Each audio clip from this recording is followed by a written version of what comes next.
Hey Roger Federer, just an almost boosh of a video today. Congratulations on getting past Seppi, and you are blazing through Rome. I came and looked on the internet today. You are up against Djokovic tomorrow. Congratulations. Do it and knock him out.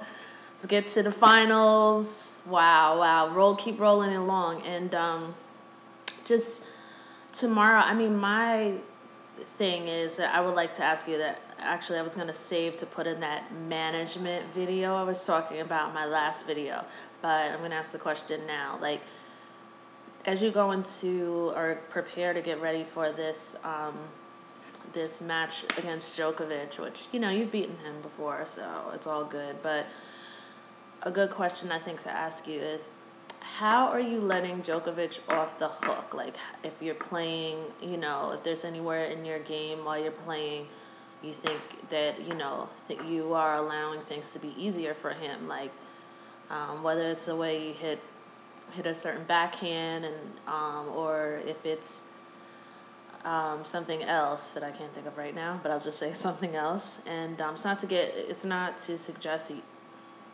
that players should get over analytical, especially while being on the court and stuff like that. But just in your run and all the great things that you're doing already, just so I think just a wonderful thing to keep in mind. To just wonder, like, where am I letting this guy off the hook? You know, like, where are you keeping some door open for things to be easy for him, or where are you maybe not. Maybe you feel you could step more fully into something, and maybe there isn't a place, but just throwing that question out there, like, just to keep yourself aware, because I feel like with Nadal and Djokovic, especially this year, you know, it's kind of like I've been telling you, like, or saying in my videos, don't let them get in your head. But then I've noticed that I've been talking about them a lot, and I think it's just a balance between sort of discerning, I guess you could say, or sort of looking at something and then sort of letting it sort of affect you in a certain way. But yeah, just especially with Djokovic, especially with Nadal, like, you know, I feel like those matches are even a moment-to-moment awareness with yourself. And I could be wrong because I'm not the one out on the tennis court, but it's just, you know, I'm making these videos, I'm having fun doing it, so I'm just throwing all this stuff out here. And if it's useful, use it, please. Please do. As they say in Japanese, dozo, dozo. If it's there, please go for it. So yeah, how are you letting Djokovic off the hook, you know, in any way? And as far as, you know, I would just say, like, with rallies and stuff, like, when you get into rallies with him, like, don't trust him to make a mistake in a rally. Like, don't, you know, I don't even want to say don't, but this is what I have personally noticed. When you get into rallies with Djokovic, and I'm not saying this every single time, but it's just some of the matches that I've seen, you get into rallies and you guys just get into this comfortable flow of just boom, boom, boom, boom, just hitting it back and forth, the ball. All of a sudden, Djokovic will kind of, I've seen him, like, you know, sort of snap on, like, mentally, like, what am I doing this for? Let me just knock this ball out. And then he'll just, like, knock it past you on the right, and you'll kind of be surprised. And, you know, I'm just saying, like, as you're getting into a rally, just be maybe just a little conscious, because I've seen Djokovic do that on more than one occasion. I do believe he doesn't mind being ruthless, and that doesn't mean he's a dirty player, but I'm just saying, like, that's, like, a good thing about him. Like, he will definitely take himself first. You know, he's not worried about, you know, I don't know. He will hit the ball wherever you aren't and not have a problem with that, you know. And I just feel like he does that more than anyone else, you know, in general, like, wherever you aren't, he wants to hit that ball, and he is good with it, you know. And it's not that no one else is, but he's just seems to be a little bit more looking to do that than anyone else. and that might sound like a really just something that doesn't make sense, but I don't know how to really get into explaining it now. So where am I? I said I was going to make this a non-mouche boost. It's already 5 minutes talking. But, yeah, you get into rallies with Djokovic, you know, I would just say that thing of sort of relying on, you know, the possible relying on someone else to make an error by just getting into a comfortable rally, I don't think all the time might work with him. You know, and just see, you know, use your normal expertise of good luck with everything. And if you're watching my videos, thank you so much for indulging me. This is so fun. And the funnest thing is, you know, just talking to such a wonderful champion who I feel I identify with, and feeling like I have something to contribute. And by the way, I put on Roger Federer colors just to support you tomorrow. I'm in a training this weekend, in a professional training that's so intense, and it's just long hours for the next couple of days. So I claimed I wasn't going to be able to make a video, but I had to make one today, even though I'm so exhausted. But good luck, super luck tomorrow. I know you're going to do it. And yeah, just don't trust him at all. Like, don't let him off the hook by trusting him. Maybe that's a good way of saying, like, where am I letting Djokovic off the hook? You know, yeah, just don't trust him in rallies or whatever. Don't expect him to, like, make an error. He will go for the kill before, you know, if you just get into a hitting match with him, I think he'll, at the very first moment, he feels he can just go for the kill. And I guess, let me finish that sentence. The very first moment he goes for the kill, he will.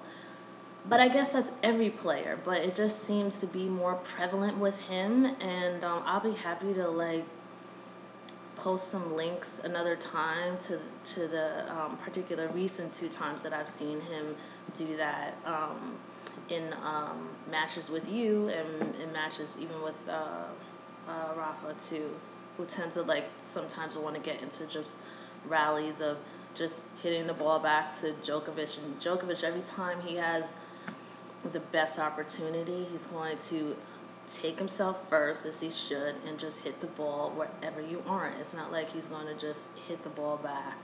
You know, I'm not saying that you guys really do that, but, well, I don't even know what to say anymore. I'm going to end this video. Good luck. And I can't wait to turn on the internet tomorrow and see some more excellent news. You know, it's time to get heels in more than ever now. Just know probably Djokovic will be trying to throw every single thing at you tomorrow, like I said in my other videos, because he knows you're moving up in the rankings. So it's time for him to probably really just dig in. He's had time off. You know, more time off than you have, having exited Madrid early, so he's probably just going to play more intensely than ever and throw every single thing in the book at you, throw the sink at you, so it's going to maybe even feel like an all-out assault on you, you know, like like that submarine I can't stop talking about in Das Boot, that movie Das Boot, where they destroyed those English ships, and then that one English ship destroyer came after that submarine. It was throwing bombs left and right. It was just barely missing the submarine. So anyway, you're a big threat. You're a huge threat, so you're going to bring out the most aggressive game in people, and you're going to not only just bring out the most aggressive game, but they're going to throw everything. They're going to leave everything out on the court. You know, if Djokovic needs to, he will leave everything out on the court. He will throw every single thing at you and just sleep it off tomorrow. Like, as long as he wins, he'll throw everything at you, sleep it off, and just try to get through the finals tomorrow. So in this case, you probably have to throw everything, you know, or just be aware that he will be trying to throw everything at you. And if you see that, just know that also that's a sign that you have your finger on that pulse, like you got the finger on that nerve, like you're doing something absolutely right. So if you start feeling that pressure, he starts just playing crazy intensely, you know you're doing something right. So just how to stay in relationship, with yourself while you're out there, and just stay above water no matter if things get hard or not. You've been playing excellent, so you totally can completely beat him. I'd love to see a repeat of last year, Roland Garros. I didn't get to see that match. I made another video at the time, but I was on Twitter listening to the match. I was on Twitter finding updates to the match, and yeah, just as a sidebar, I'm totally not looking forward to Roland Garros.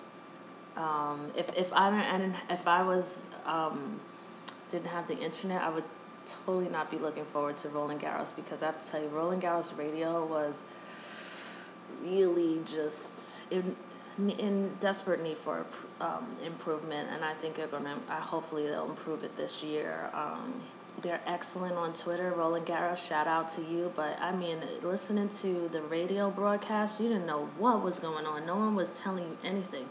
Wimbledon radio, though, on the other hand, is top of the line. If you cannot make a match or anything like that, Wimbledon radio and Wimbledon radio on Twitter was just top of the line. You know every single play, every second of the way, because the broadcasters really, say, Federer sends a backhand down the line, returned by Nadal. Federer runs to the left of the court. He chips a shot. Blah blah blah. It's so good. Oh my gosh! So last year I was like at this like on retreat, so I didn't have I was in a lot of training and stuff, but I didn't have internet, really fast internet, so I had to listen to the radio, and I had to shout out to Wimbledon radio because they were awesome. So anyway, this is not an amuse bouche, like I said, because it's 11 minutes. But good luck tomorrow. Well, it's 12:02 minutes now. But good luck. Don't trust Djokovic. Be okay with him if he starts throwing the entire sink and everything at you. And just know that you're doing something absolutely right. If he's getting very, very aggressive, like you're just on the cusp. As this wonderful, amazing woman who is training me right now says, there's just something so beautiful out of all that hardship. So just keep pushing forward. You're on the right path when they start getting really, really aggressive and things get really hard.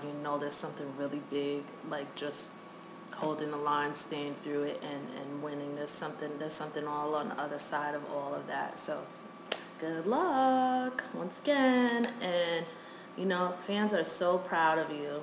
So kudos to you, Mr. Federer. Take care. Good night.